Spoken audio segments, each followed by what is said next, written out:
Modiar, borok AHY atau SBY dibongkar senior Demokrat, bunuh diri politik makin nyata. Ditulis oleh Nina Nur di siwar.com. Sebelum kita lanjut, jangan lupa subscribe dan nyalakan loncengnya agar Anda menjadi yang pertama mendapatkan informasi dari jurnal terupdate. Mayoritas publik sepakat bahwa AHY ini makin terlihat kekanak-kanakan dengan adanya isu rebut paksa atau kudeta yang dia umumkan sendiri. Siapa juga sih yang mau mengkudeta Partai Demokrat dengan hanya kepemilikan suara 7,77% atau 54 kursi dari total 575 kursi di DPR Republik Indonesia. Demokrat tidak bisa dibilang sebagai partai yang besar. Bandingkan dengan 128 kursi PDIP atau 85 kursi Golkar atau 78 kursi Gerindra. Apalagi Demokrat bukan bagian dari koalisi partai pengusung Presiden Jokowi. Dapat jatah menteri saja enggak lah, buat apa direbut paksa oleh orang di luar partainya? Ngapain sampai menyurati Presiden Jokowi? Kalaupun ada pihak internal partai yang katanya terlibat karena mereka tidak puas dengan kepemimpinan AHY, tinggal cari cermin saja kan? Sungguh tepat dan telat apa yang dikatakan oleh politisi PKPI Teddy Gusnaidi kepada AHY. Laki-laki dan politisi itu jangan cengeng. Kalau cengeng ya jangan jadi politisi. Perebutan kekuasaan di internal itu hal yang biasa. Mungkin pemilik suara tidak puas dengan kinerja lu. Hadapi, jangan merengek takut kehilangan posisi. Ini partai politik bukan grup WA yang ada adminnya. Cuit Teddy dalam rangkaian cuitannya di Twitter yang menyentil AHY. Dia pun menyuruh AHY membaca dan memahami lagi ADART partainya untuk memahami arti KLB atau Kongres Luar Biasa. Sebuah mekanisme yang dituding AHY sebagai cara untuk mengkudeta dirinya. Masa AHY nggak paham soal KLB? Sementara dalam sejarah partainya tidak begitu lama, di tahun 2019,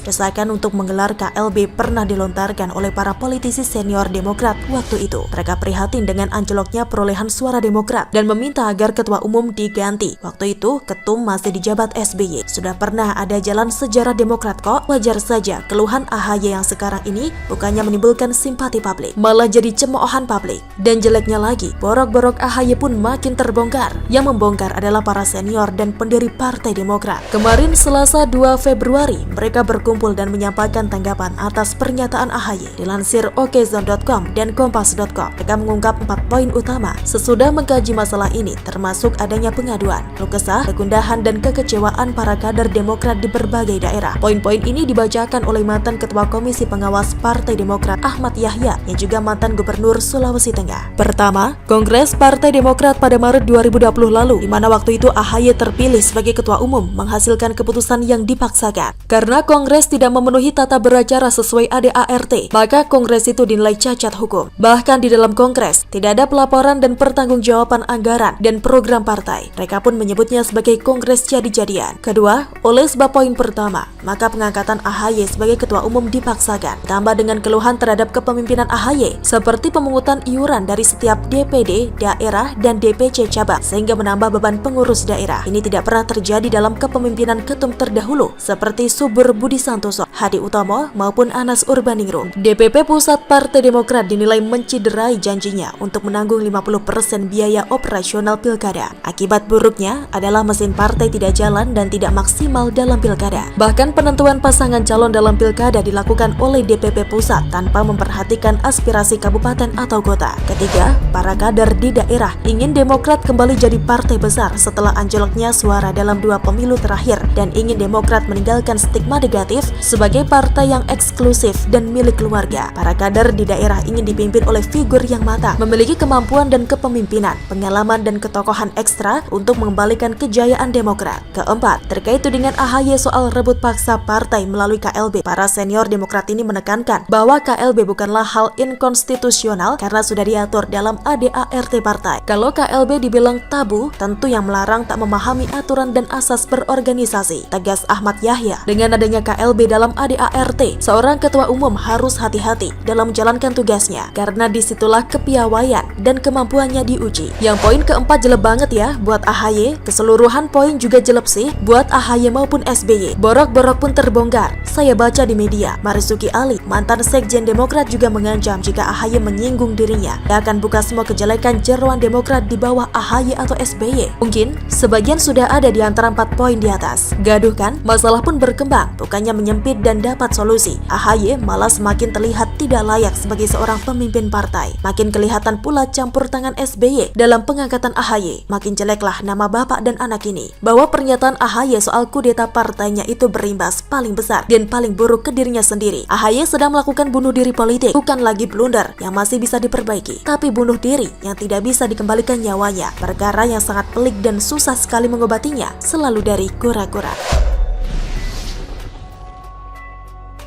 Apes, Demokrat terseret dugaan penerimaan dana donasi 6 laskar FPI, ditulis oleh Nina Nur di siwar.com.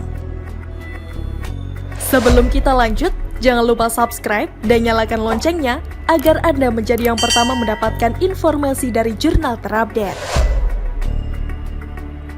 Kemarin blunder, sekarang apes. Begitulah nasib Partai Demokrat. Oke, sebelum lanjut, mungkin ada pembaca yang belum mengetahui soal dugaan penerimaan dana donasi buat 6 laskar FPI yang tewas karena terlibat insiden penyerangan aparat polisi di Cikampek. Singkatnya, pada bulan Desember 2020 lalu, ada yang menggalang dana donasi buat ke-6 laskar FPI itu untuk diserahkan kepada keluarga mereka masing-masing. Yang mencetuskan dan memotori penggalangan dana donasi ini adalah seorang pengusaha bernama Irfan Gani. Dalam beberapa hari, dana kemudian terkumpul mencapai jumlah 1,7 miliar rupiah dari 42.000 donatur. Kemudian, sebagian besar dana itu sekitar 1,2 miliar rupiah sudah diserahkan kepada keluarga 6 laskar FPI tersebut. Irfan Gani berjanji untuk memperlihatkan rekening koran dari rekening pribadinya yang dia gunakan dalam pengumpulan donasi. Namun, hingga sekarang janji itu belum terpenuhi. Di lain pihak, para netizen atau kadrun pun ramai-ramai minta transparansi dana donasi tersebut. Yang dijawab Irfan Gani dengan hanya menyediakan rekapan total. Rinciannya hanya 5 bagian. Dana terkumpul 1,7 miliar rupiah. Donasi untuk keluarga 6 laskar masing-masing 272 juta rupiah dengan total 1 miliar 630 juta rupiah. Operasional 51 juta rupiah, total terpakai dan sisa dana 17 juta rupiah tanpa keterangan lain yang lebih rinci. Disertai dengan foto 6 kwitansi bermaterai sebagai bukti tanda terima dari keluarga 6 laskar FPI. Itu pun tulisan di kwitansinya salah-salah. Jawaban Irfan Gani itu dia cuitkan lewat akun Twitternya yang malah bikin suasana tambah panas. Kadrun pun heboh dan ribut mempertanyakan berbagai hal yang tidak jelas dan menuntut transparansi yang dijanjikan oleh Irfan. Irfan sendiri menyebut para netizen kadrun yang menuduh dirinya menilep dana donasi itu sebagai orang-orang yang iri dan dengki pada dirinya. Masih ada beberapa kejanggalan dari pihak Irfan Gani yang menyebabkan tuduhan penelepan dana donasi itu semakin santer saja. Saya tetap mengikuti soal ini dan ada perkembangan baru yang terjadi sejak kemarin. Inilah yang berhubungan dengan Partai Demokrat yang saya sebut apes. Entah karena sudah tidak juga mendapat tanggapan dari Irfan Gani atau memang dirasa sebagai jalan yang tepat untuk memaksa Irfan Gani menyediakan rekening koran yang diminta. Sebuah akun Twitter pentolan kadrun Negeri Seterah @resticayah adalah akun yang menginisiasi dugaan penelipan dana donasi ini. Akun ini yang terus menuntut ke Irfan Gani. Akun ini pula yang kemarin mulai menyeret Partai Demokrat, bahkan SBY dalam menyuarakan tuntutannya kepada Irfan Gani. Nampaknya akun @resticayah sengaja mengunggah foto Irfan Gani yang memakai atribut Partai Demokrat. Saya pun mengecek apakah benar Irfan ini kader Partai Demokrat. Ternyata benar, bahkan dia sudah bertahun-tahun jadi kader Demokrat serta pernah menjabat sebagai petinggi di sana. Dalam artikel berita kompas.com tahun 2013 disebut bahwa Irfan Gani sebagai sekretaris Dewan Pimpinan Daerah Partai Demokrat DKI Jakarta, tapi waktu itu jabatannya dicopot ketika SBY melakukan perombakan struktur partai. Yang terbaru adalah dari artikel berita di rmol.id pada bulan Maret 2020. Disebut bahwa Irfan Gani siap menjadi saingan AHY dalam pemilihan Ketua Umum Partai Demokrat. Yang kita tahu akhirnya yang terpilih adalah AHY. Disebut juga bahwa Irfan Gani adalah seorang pengusaha dari perusahaan Makmur Beton. Berarti benar ya bahwa dia ini adalah kader Partai Demokrat. Pantas saja akun @resticayah juga berani men-tag nama AHY dan Anissa Pohan dalam cuitannya. Juga Polri, Kontras, dan Komnas HAM. Gak enak banget ini buat Partai Demokrat. Para netizen lain pun mengikuti langkah akun @resticayah. Mereka ramai-ramai men-tag nama-nama para petinggi Demokrat yang kerap aktif di jagat Twitter, seperti Rahlan Nasyidik, Beni Harman, dan Osi Darmawan. Yang paling menohok adalah ketika akun @resticayah mencuit dengan mengutip moto epik dari Partai Demokrat. Apalagi kalau bukan katakan tidak pada korupsi. Hehehe. Bahkan ada netizen kadrun lain yang terkesan membela Ahok ketika Irfan Ghani mengkritik Ahok.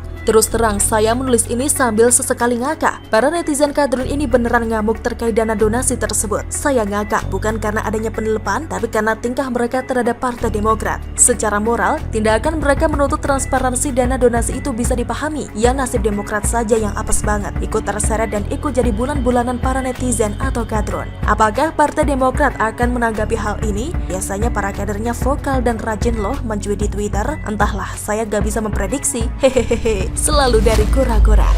Bagaimana menurut Anda? Silahkan tulis komen Anda di kolom komentar. Jangan lupa untuk like, subscribe, dan share. Argana pamit, sampai jumpa.